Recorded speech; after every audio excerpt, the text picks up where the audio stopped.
അത് മഹാപ്രാടാണ്. ഇവിടെയൊക്കെ അങ്ങനെ പ്രശ്നങ്ങളൊക്കെ ഉണ്ടാക്കി ഓട്ടോ ഓടിച്ചോണ്ടാണ് നടക്കുന്നത്. 12-ാം തീയതി ജോലിക്ക് പോയ പ്രിയംവദയെ പിന്നീട് ആരും കണ്ടില്ല. രാത്രിയായിട്ടും തിരിച്ചു വരാത്ത അമ്മയുടെ കാര്യം പോലീസിൽ പറയുന്നത് പ്രിയംവദയുടെ പെൺമക്കളാണ്. ഫോണിൽ വിളിച്ചിട്ടും ആരും എടുക്കുന്നില്ല. ഇതോടെയാണ് പോലീസ് അന്വേഷണം തുടങ്ങുന്നത്. അന്വേഷണം പുരോഗമിച്ചു കൊണ്ടിരിക്കുന്ന വേളയിലാണ് പ്രിയംവദയുടെ തൊട്ടയൽവാസിയായ സരസ്വതി എന്നുള്ള ഒരു സ്ത്രീ പ്രിയംവദയെ കാണാതായതിൽ ദുരൂഹതയുണ്ടെന്നും തന്റെ വീടിന്റെ പരിസരത്ത് രക്തക്കറകൾ കണ്ടെന്നുള്ള വെളിപ്പെടുത്തലുകൾ നടത്തുന്നത് ഇത് ഈ കേസിൽ നിർണായകമാകുകയായിരുന്നു. അയൽവാസിയായ സരസ്വതി ഈ കാര്യം പറഞ്ഞത് മാവുവിള പള്ളി വികാരിയോടാണ്. പിന്നാലെയാണ് പോലീസിൽ വിവരമറിയിക്കുന്നത്.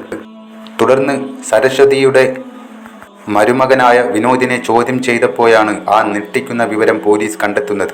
വിനോദിന്റെ ഭാര്യ വിദേശത്താണ് ജോലി ചെയ്യുന്നത്. പ്രിയംവദയാകട്ടെ ഭർത്താവില്ലാതെ ജീവിക്കുകയാണ്. ഇവർ ഇരുവരും തമ്മിൽ ബന്ധങ്ങളുണ്ടായിരുന്നു, പണമിടപാടുകൾ.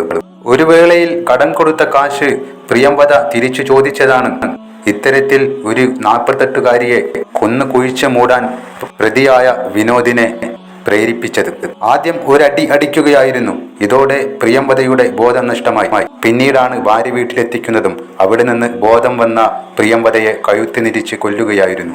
തുടർന്ന് 2 ദിവസത്തോളം ആ വീട്ടിലെ കട്ടിലിനടിയിൽ മൃതദേഹം ഒളിപ്പിച്ചു വെച്ചു പ്രതിയായ വിനോദ്. 2 ദിവസത്തിനു ശേഷമാണ് വീടിന്റെ പരിസരത്ത് കുഴിയെടുത്ത് ഇതിനുവേണ്ടി ഇയാളെ സഹോദരനായ സന്തോഷും സഹായിച്ചിരുന്നു. സഹോദരനായ സന്തോഷിനെയും പോലീസ് കസ്റ്റഡിയിലെടുത്തു. പ്രതി വെളിപ്പെടുത്തിയ പ്രകാരം അയാളുടെ ഭാര്യ-മാതാവിന്റെ പുരയിടത്തിൽ നിന്നും മൃതദേഹം പോലീസ് കണ്ടെടുത്തു. സരസ്വതിയുടെ വെളിപ്പെടുത്തലിനെ തുടർന്ന് സ്ഥലത്തെത്തിയ പോലീസ് അന്വേഷണത്തിൽ രക്തക്കറയും മുടിയും കണ്ടെത്തി.